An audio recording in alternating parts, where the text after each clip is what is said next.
Welcome back to Jatai Academy. Today we're going to do a challenge. It's a challenge for me to do this iconic Sassoon 5-point haircut that was it really is what kickstarted Sassoon's career and really created the whole aesthetic of the late 60s and early 70s with this mod look. It's real solid with a beveled bang, 2 points on the side, 3 points in the back, but we're going to modernize it and do it with a razor. It's a challenging haircut, but we're going to show you how to soften it, give it a lot more versatility, and add a lot more texture to it if you want. So let's get started. I'm going to start here with a horizontal section from the crown to the top of the ears, and then we're going to take a vertical section right down the middle. And I'm going to use my Feather Plier Razor, and this is a guardless razor, so there is no protection on this, so he needs to be extra careful, and it is extremely sharp, but it also gives me the most control over cutting a section of hair. And I'm going to go through and graduate this section in the back, take a parallel section to that, and continue to work all the way over to one side by walking my guide. So I'm going to pull it out. I'm going to visualize what length of the top of the graduation is going to be, where it hits the ear. So I'm kind of visualizing where that top of the parting section is, and I want to kind of see where that's going to hit the ear, and then I'm tapering it down, graduating it down shorter around the nape. As I cut the center section, that's my guide, and then I start to walk my sections all the way over to the left. So I'll take the next section, add it to the previously cut section. So I will remove the previously cut section and then add to that. So here I'm taking my next section and I'm removing all the other hair, so I only have the previously cut section and the section that I'm cutting, holding that straight out in the center of both of those sections and cutting from long to short. Longer at the top, shorter in the nape. And I'm leaving a little bit of extra length there at the nape so that I can make sure I can get my points very defined. Working all the way over to the side now. I'm getting in right behind the ear, and I'm just following the same guide that I started in the center back, walking that all the way over to the ear. I can change the angle of graduation that I want if I want it to stack up a little bit more, if I want it to be a little bit more even like this. It's all dependent upon the angle of graduation that I create. And here's the end result on the left side. We're going to take our center guide, and I'm going to go through and do the exact same thing on the other side. Once I finish that, I'll take my next horizontal section, which is going to be the center of the recession, all the way right back to the crown. Take a vertical section in the center, and then follow that same angle of graduation that I was doing underneath, up and out. So I'm basically graduating and stacking the whole back so that I get a nice, pleasing, round head shape in the back. So by leaving this longer in the crown, it's actually going to bevel the shape and make it look much more pleasing in the crown. If I tend to change the angle here and go straight up, it tends to make the back of the head look flat. So here I'm doing exactly what I was doing underneath, taking my previous guide as I'm walking that all the way around to the side, and then blending that in with the hair that was cut underneath. Once I get to the quarter part, here I'll start to pivot my angle, and the parting is changing. So no longer is it just straight up and down, but it's actually pivoting and leaving a little bit more length in the front. So each section that I take is a diagonal pie section off of that hairline, off of that parting right at the quarter part, using the guide that I had created originally from the back, working that longer as I get around the front. So I'm almost getting like a little bob shape around the front. Now it's not going to be a bob shape in the end because I am going to cut it out over the ears, but this certainly gives me and saves enough length around the front so that I can work everything in nice and smooth. Then from here, after I got that shape like I want, do the same thing on the other side. Now I'll take my next horizontal section And I'll take this all the way around the head. And from here, I'm no longer going to cut vertically. I'm going to hold each section horizontally out. So by holding each section horizontally off the peak curvature of the head, I start to build up a little bit more weight on the top of the head. So a vertical section is going to be less solid than if I take a horizontal section. So I want it less solid underneath, so I take vertical sections. More solid on the top, so I reserve some length. I take horizontal sections. And then I'll just continue to work that from the center of the back all the way around into the sides, into the front.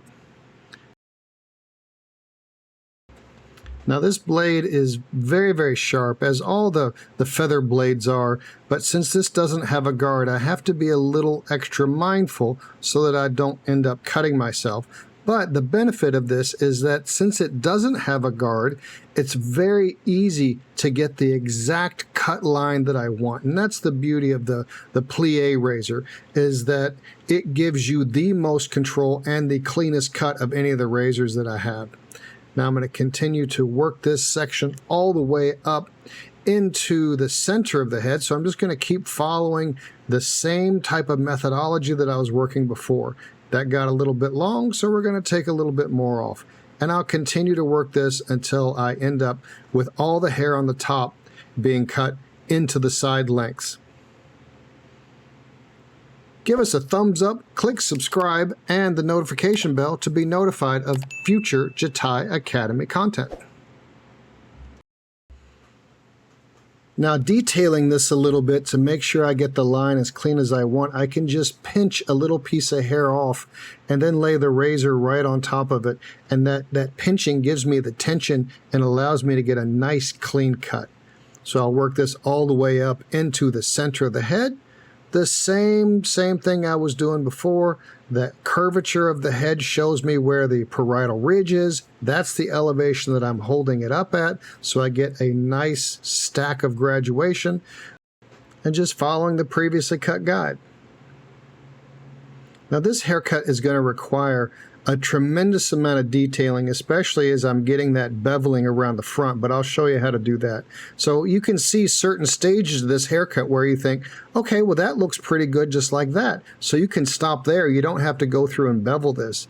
There's a lot of options and a lot of versatility with this type of haircut. So I'll take a section around the front of the head, from the first bump of the head to the high point of the ear. I'll hold everything straight down, start cutting where I want my bevel line to be around the front. So the bangs in the center, that's where I'm going to start, and then clean that up. Now you'll see here, I'll lay the hair on my finger and then just use the blade to scrape anything off that doesn't quite fit and isn't as clean as I want. There we go, just pinching that up and getting that nice and clean. There we go, I like that length there. Now we're going to continue to work that into the sides, into the point right there in front of the ear. So I'll pick a guide from the center, and then I'll angle my fingers to match the angle of my face framing and that beveling around the front, and then I will cut that line into it. And then I'll start with a nice even cut, try to get it as clean as I can, and then look at it and then fine tune it as I need to. Like right here, there's something that doesn't match. So I'm going to pull that forward, cut a little bit of that off, make sure that I take my time in fitting everything in, because this haircut is going to show every fault and flaw that you have. And so you have to take your time to get it to fit just right. And right there, that was good. That makes everything flow right from the center of the bangs into the corner, right there where my point is in front of the ear. Now I'm combing everything forward like a little bowl cut, take my section from underneath as my guide, and then go through and cut the rest of the hair on top of it directly on top of my guide.